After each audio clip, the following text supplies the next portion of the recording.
Okay, look, none of that was to be funny or anything, but that's what I'm talking about. This is the exact reason that this thing has to go. How y'all doing? So look, this right here, Smittybilt Gen 2 rooftop tent. Been up on my truck 3 years now, the whole time, through the winters, through everything. She's been to Devil's Tower, Four Corners, down into Grand Canyon, Havasu, the sands of Florida, dozens of lakes in Virginia, and I slept in this thing hundreds of nights. The fact is, she gotta go. The truth is, after 3 years, she's still in great shape.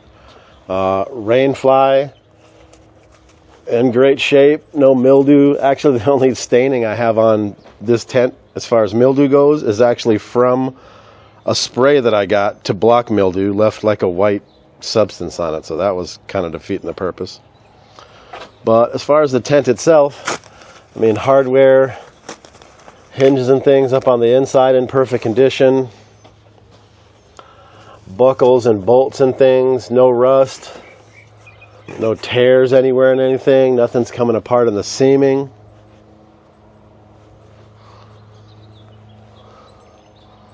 Ladder's in great shape still. None of the nuts and bolts on anything like that have any issues. Underneath, where the ladder rests, there's a little bit of paint coming off a little bit, but that's about it on that deal.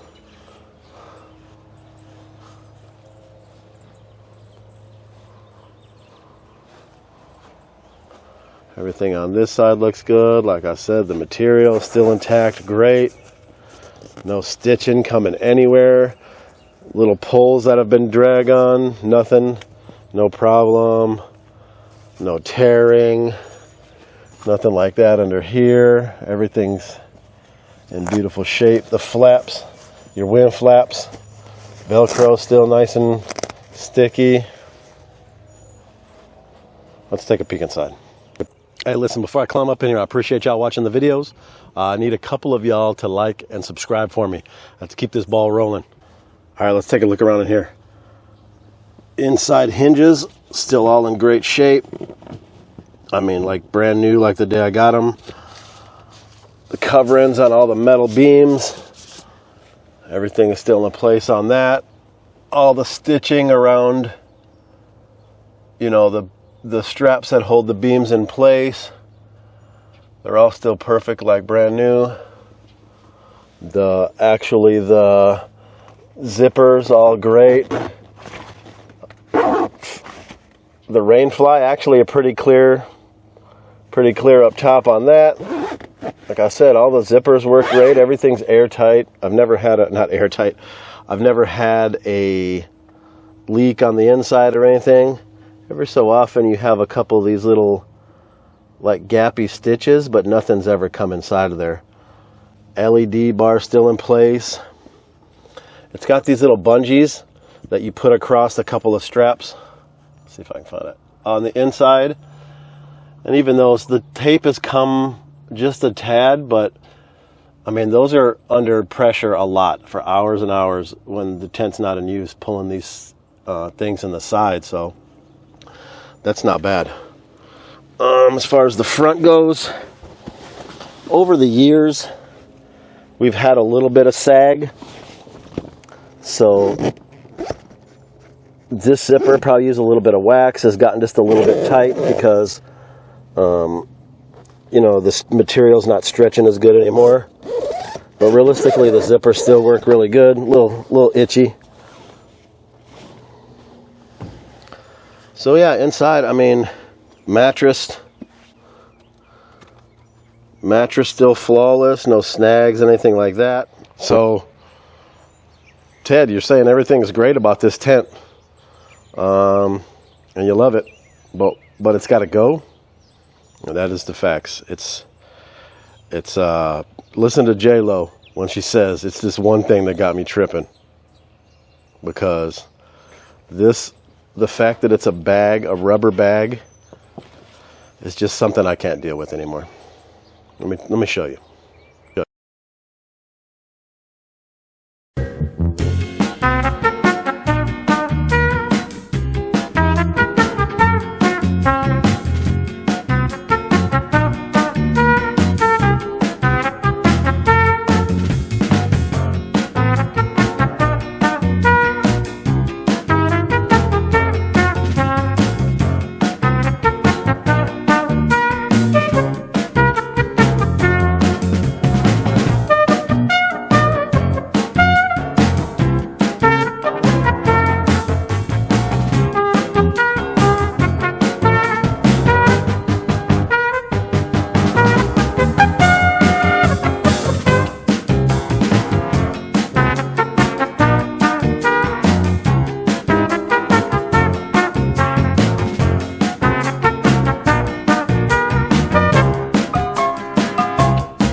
Okay, look, none of that was to be funny or anything, but that's what I'm talking about.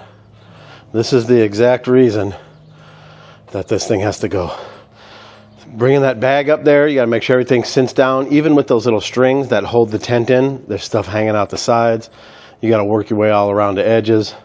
Flip that thing up. I mean, it was caught on the ladder weird, so it's actually kind of up there wonky right now.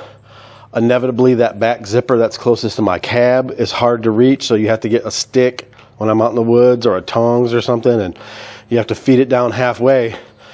Of course, it's getting all kinds of rain fly and shit caught in it the whole time up there, so I finally get the thing around. Then you got to make sure the bag, and like I said, the bag is wonky. I could have had to start over again. Then the Velcros in the corners. Can you get the zipper even started on this one corner sometimes? Then you got to put straps over the top of it, so those have to get flung over, climb back up, make sure you retrieve those, put them all down. I mean, once it's up there, like I said, it's been up there 3 years. I have no issues with weather getting inside of it, any problems like that. It's just this big plastic bag that you have to put over the top of it again. And, you know, at first, it didn't seem that bad. It was part of the adventure, you know. It was tough, but no big deal. Over the last couple of years, I've been eating good, getting a little crustier and older, and I just can't get up there anymore. So let me show y'all the solution. All right, so I looked around. You know, clearly I'm still on a budget, and based on what kind of prices are going crazy these days, it was a little tough. Did find this on Amazon. There are a few other reviews that set up and things like that. Once I have it out of the box, I'll talk about it a little more.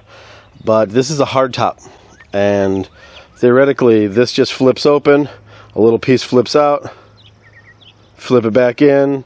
You know, there's minor tuck in because there's not as much rain fly action, and then the top closes back down, and that should make everything in my life a whole lot easier. Listen, I got this tent and the annex for it going up on Facebook Marketplace out of Raleigh, North Carolina. If you're in the Virginia, North Carolina area, you think you might want to purchase it from me, leave a message underneath. If not, please check my affiliate links that are down there also. This got this tent on it, everything that's on my build, and some t-shirts I'm selling. I appreciate y'all watching. Take a look at this next video for me, and I'll see y'all next time.